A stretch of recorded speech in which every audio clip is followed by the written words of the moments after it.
Remember that Machiavelli is completely opposed to all metaphysical interpretations of the world. Machiavelli does not believe in heaven and hell. Machiavelli does not believe in God. Machiavelli does not believe in the realm of the forms. All Machiavelli believes in is here and now. The main chance. How are we going to get what we want right now? And Machiavelli's conception of virtù, of the blessed human condition, of the well-organized human soul, and of the practically run political society, all come together in this figure of the ruthless, tyrannical prince. Now, this tyrannical prince will be, as Machiavelli says, like a lion and a fox. When he's faced with military dangers or threats that are direct and obvious, he's a lion. He can withstand anyone else's direct coercive force because he's a military man. Machiavelli likes blood and gore. He's a very military kind of fellow. He really likes military solutions. But in addition to that, being a lion is not enough. In addition to that, it's also necessary to be a fox. What we mean by being a fox is that one must be clever, sly, cunning, deceitful. And when you're powerful and at the same time deceitful, when you can confuse them, when you can confuse your opponents and defeat them in a practical, coercive sense, then you are the man of real virtù. This is the kind of guy that's going to go straight to the top. He's going to climb a pile of corpses on his way there, but then again, he has no moral compunctions about it. There is no God to judge him. There is no metaphysical standard by which to judge this. He either succeeds or he doesn't. It's a sort of nihilistic approach to politics in which the gratification of the individual ego is raised to the status of a principle. In some respects, this is why the Renaissance, and particularly the human-centered political science that's characteristic of the Renaissance, which is a big change from that of the Middle Ages, is such a turning of the corner in the Western political tradition. We're moving away from God-centered politics toward man-centered politics. And man-centered politics is ugly, man-centered politics is bloody, and man-centered politics serves no ends but human ends and human desires. There is no ultimate summum bonum, no ultimate good that politics gestures at. Machiavelli gives a very fine example of an action which he considers to have great political wisdom in it. I think you'll like this. There was a ruler who attacked and conquered another city-state, but there was still a great deal of banditry, a good bit of outlawry, political chaos in the countryside. So this ruler, and Machiavelli thinks this ruler's a very wise fellow, he sends his second in command, who's lieutenant to that city, and he says, I give you complete power of life and death over all the citizens of that city, because now they're mine.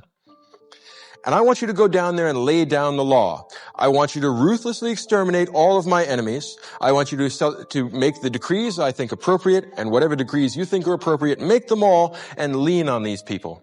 Go in and coerce them, intimidate them, frighten them, until they concede that I am the legitimate ruler here and that you rule in my name. And I give you complete power. If any of them complain about you, tell them I have delegated my authority to you, and if they give you any more problems beyond that, kill them.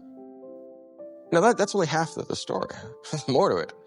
After doing that, the prince lets this guy do it for a couple of months, 3, 4, 5 months, and this very cruel, very bloodthirsty, very ruthless second in command dominates the people. Lots of mass executions, cruel tortures, horrible bloody spectacles which frighten the people there out of their wits. Now here's a problem. This is part of Machiavellianism. Fear is a good thing. You can count on people's fear, and this guy's made him plenty afraid. But we have a problem here, the potential for hatred. Certainly if you've killed someone's father, mother, son, daughter, husband, wife, it's going to be payback time. Machiavelli has no conception of forgiveness, no idea that charity ought to be extended to us sinners. He thinks that's for children and old ladies. No. Machiavelli says the right way to handle this is the way the prince in this case handled it. He went to that second city, and he asked the people in that city, what do you think of my new ruler here? Isn't he a nice fellow? A real charmer, isn't he? And it turns out that the people were horrified by the terrible cruelties, the tortures and the murders and the public executions that he had imposed on them. So secretly, that night, the prince is sitting back there thinking about this, and he orders his secret police or his private guardsmen, the ones he can really trust, whoever they are, tells them, I want you secretly to go to the room of my second in command, the man I gave this bloody authority to. And I want you to take him out to the center of the square of this town, and I want you to cut him in half and leave him there. Next morning, the people of the town get up, And what do they see but a man who is the object of intense hatred to them? Pieces of him all over the center of the square. And then our prince sets out a decree that he had heard through some source, which he isn't going to name, that this man had been very severe and very violent, and we can't have any of that in a well-run state. He had heard that this man had usurped power that the prince had never given him, and because the second in command had been so bloody-minded and such an evil, cruel fellow, the prince's justice, the prince's mercy, and the prince's honesty required that he be cut in half. The art of the double cross. You send a guy out to do the dirty work, you cut his throat, you throw him to the wolves, you give him to the people that are left over, and then you clean up the gravy at the end of it.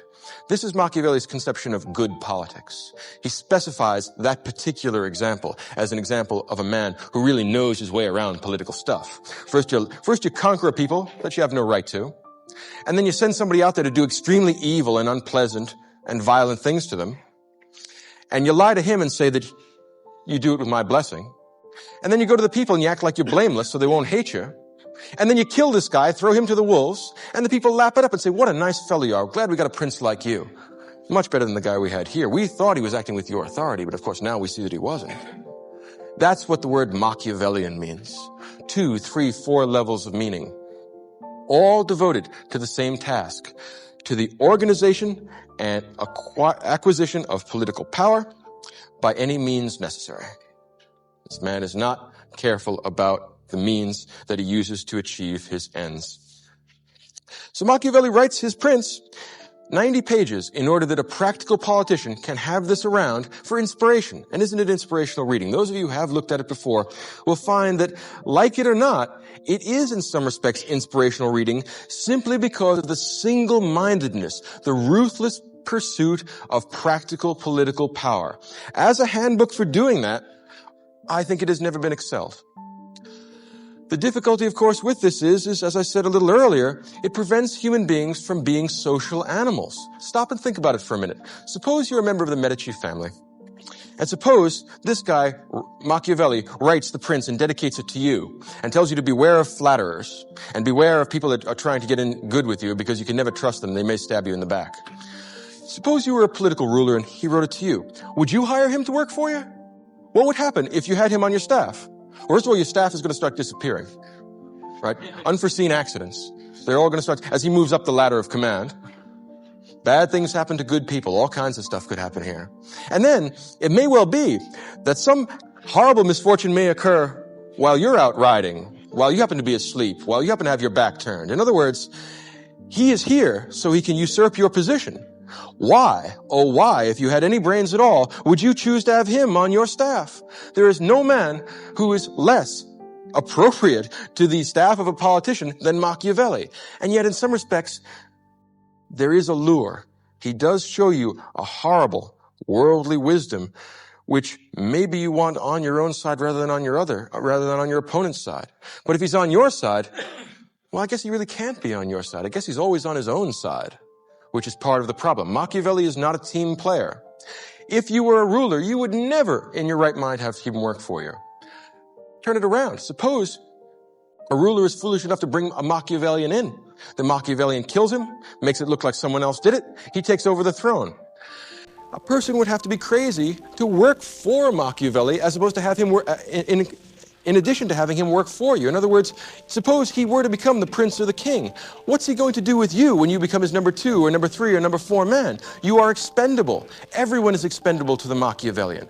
You have no intrinsic value except as a vehicle by which he can satisfy his desires, by which he can gratify his lust for power. So the Machiavellian soul is the tyrannical soul. In some respects, when you go back and look at Plato's Republic, almost all the great themes in Western political philosophy are to be found there. Machiavelli is nothing really new. Machiavelli is a codification, not quite a systematization, but a handbook for the would-be tyrant. He's a handbook of, it's a handbook of sophistry, right? Because he says one thing and means another. And in fact, the meaning of his statements doesn't matter so long as it gets the practical result of achieving political power. And it's an entirely this-worldly orientation. If we had to look at the ancient political tradition, both Platonism and Christianity organized their political theory with reference to the will of some giant metaphysical lawgiver. In the case of Plato, it's the form of the good. In the case of Christianity, it's God's omnipotence. But in either case, the key issue is making our behavior and our souls and our lives consistent with the obligations imposed by this thing in the metaphysical realm. Once we abolish the metaphysical realm, there is no law or ultimate standard by which to judge our actions and by which to judge our good and evil. And that means there's only the satisfaction of desires down here.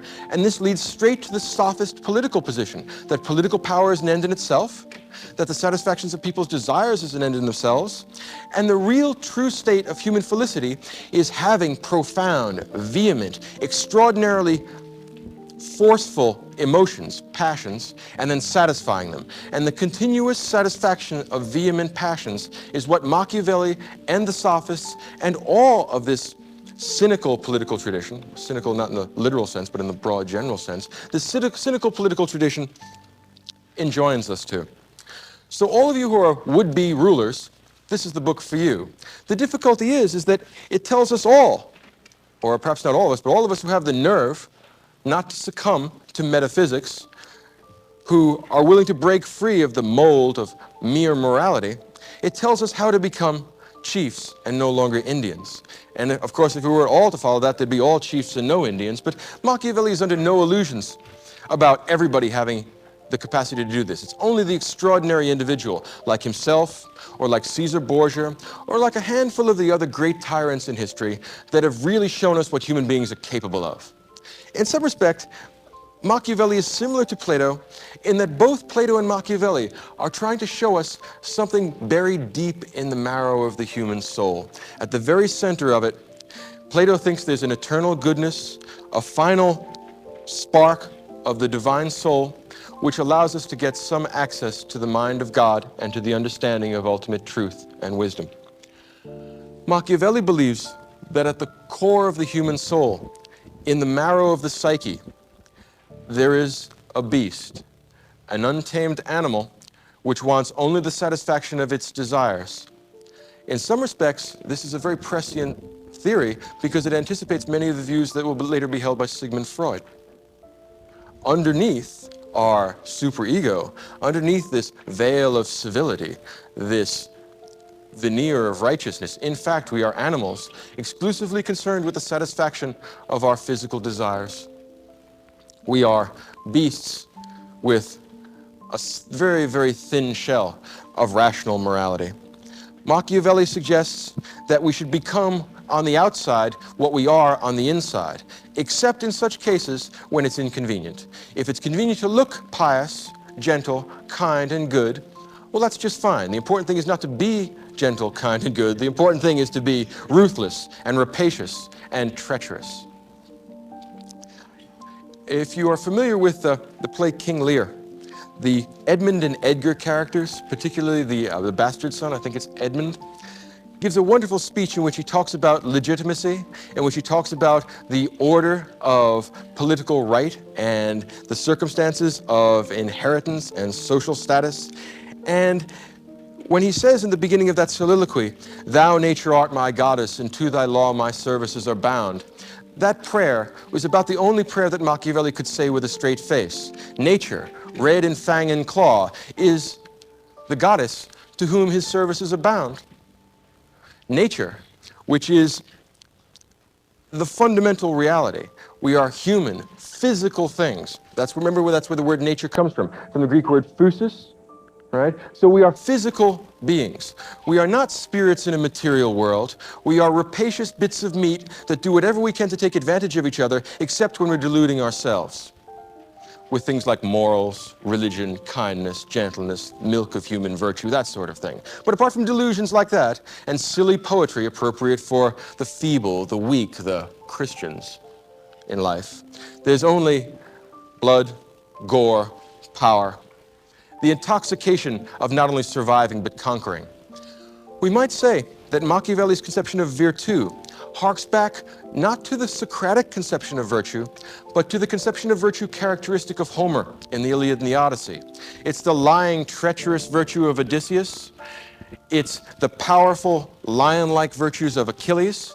If you are a good warrior, able to coerce, other people, able to impose your will on a universe that is both indifferent to you and indifferent to any moral structure you might create, then and only then are you a man worth taking seriously.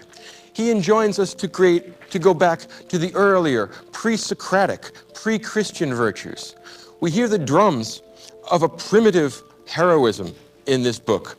It is a blast from the past, and at the same time, it is one of the most modern of political works. If we take for granted, and I think it a fair assumption, that at this point in time we live in a secular age. We live in an age which is contemptuous of metaphysics, which is contemptuous of references to abstract morality. Then in some respects we live in a Machiavellian universe, even if we have some sort of atavistic connection back to an earlier morality that meant something more than personal self-gratification. In that respect, Machiavelli is a very modern political thinker. He's the first political thinker to break from that metaphysical tradition towards a completely physical tradition, to move from a sacred politics to a profane politics. Or